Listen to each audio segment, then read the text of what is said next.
दोस्तों, तो आज इस वीडियो में हम कंप्यूटर के बारे में जानेंगे। कंप्यूटर एक डिजिटल डिवाइस है जिसमें बहुत सारे पार्ट्स होते हैं, जैसे कि monitor, CPU, and keyboard, mouse. ये सब चीज़ें नॉर्मली हर जगह यूज होते हैं। तो स्पेसिफिकली आज हम सीपीयू के बारे में जानेंगे, जिसका नाम होता है सेंट्रल प्रोसेसिंग यूनिट। ये इसको डेस्कटॉप भी बोलते हैं। सीपीयू दोनों को ही बोला जाता है। मतलब जो इसमें प्रोसेसर लगा होता है उससे भी सीपीयू बोलते हैं, और पूरा कैबिनेट के साथ उसे भी हम सीपीयू बोलते हैं। तो सीपीयू में हर काम प्रोसेसिंग होता है।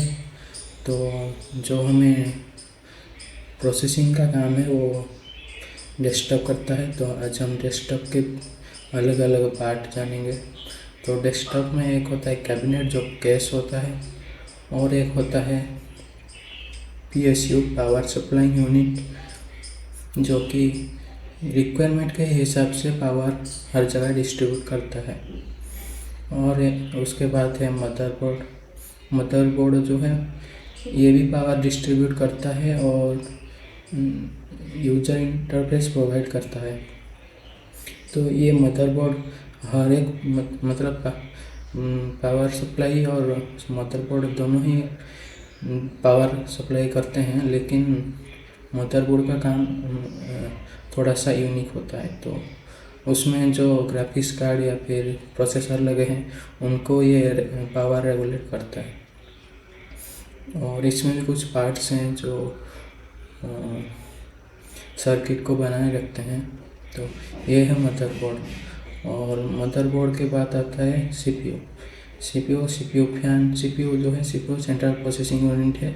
आजकल बाज़ार में इंटेल और एएमडी बहुत फेमस है जो सीपीयू यूज होते हैं। और उसके बाद आता है ग्राफिक्स कार्ड जो होते हैं वो मतलब ग्राफिक्स प्रोवाइड करते हैं।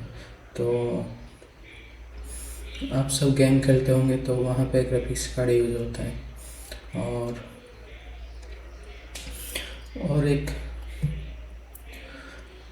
और यूज स्टोरेज के लिए भी आप जानते होंगे, मोबाइल या फिर इलेक्ट्रॉनिक डिवाइस में जैसे मोबाइल हो गया, कैमरा हो गया, इनमें जो मेमोरी जैसा रहता है। तो इसमें दो प्रकार के मेमोरी होते हैं। एक होता है वोलेटाइल मेमोरी, एक होता है नॉन वोलेटाइल मेमोरी। मतलब वोलेटाइल मेमोरी मतलब जो मतलब चेंज हो सकता है, और नॉन वोलेटाइल मतलब जो चेंज नहीं हो सकता। तो ये दो प्रकार के होते हैं। तो एक होता है राम और एक होता है एसएसडी। राम को हम रैंडम एक्सेस मेमोरी कहते हैं, और एसएसडी या रोम को हम रीड ओनली मेमोरी कहते हैं। तो इनके अलग अलग काम हैं। रोम जो है वो स्टोरेज प्रोवाइड करता है, और ये इसे जनरली एसएसडी और हार्ड डिस्क यूज होते हैं। और राम अलग अलग फ्रीक्वेंसी के आते हैं। तो कुछ DDR4, आजकल DDR5 चल रहा है, शायद DDR6 लॉन्च हो गया होगा, मुझे पता नहीं। तो ये थी कंप्यूटर कुछ पार्ट। तो की पॉइंट्स, कंप्यूटर में जो डेस्कटॉप होता है उसमें कौन से पार्ट इम्पोर्टेंट है। सबसे ज़्यादा इम्पोर्टेंट मतलब किन पे आपको ज़्यादा पैसा खर्च करना चाहिए। तो इसका आंसर है प्रोसेसर पर ज़्यादा खर्च करना चाहिए, मदरबोर्ड पर ज़्यादा खर्च करना चाहिए, पावर सप्लाई यूनिट पर ज़्यादा खर्च करना चाहिए, ताकि आपको एफिशिएंट वर्क मिले और आपको आपकी काम में कोई दिक्कत ना आए। तो ये थी कंप्यूटर की कुछ डेस्कटॉप की पार्ट की डिटेल्स। और तो कंप्यूटर में डिवाइस दो प्रकार के होते हैं। एक होते हैं इनपुट डिवाइस और दूसरे होते हैं आउटपुट डिवाइस। इनपुट डिवाइस जो होते हैं वो होते हैं माउस होते हैं। मतलब यहाँ से आप स्क्रॉल करेंगे या कुछ पॉइंटर को मूव करेंगे तो फिर आउटपुट में मॉनिटर से चेंज होगा। ये इनपुट डिवाइस माउस और कीबोर्ड है, और भी बहुत सारे हैं, जॉयस्टिक वगैरह जैसे हो गए।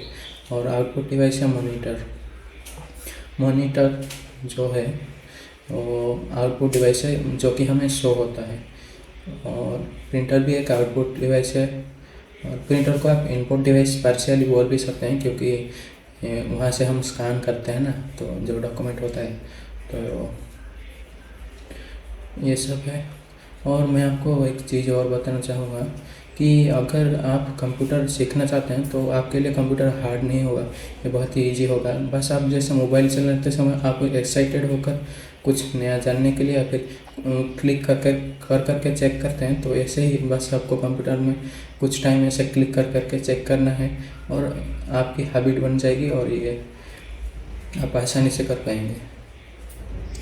तो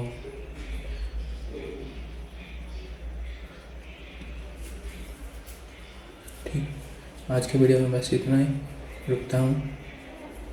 bye bye. So it's always on.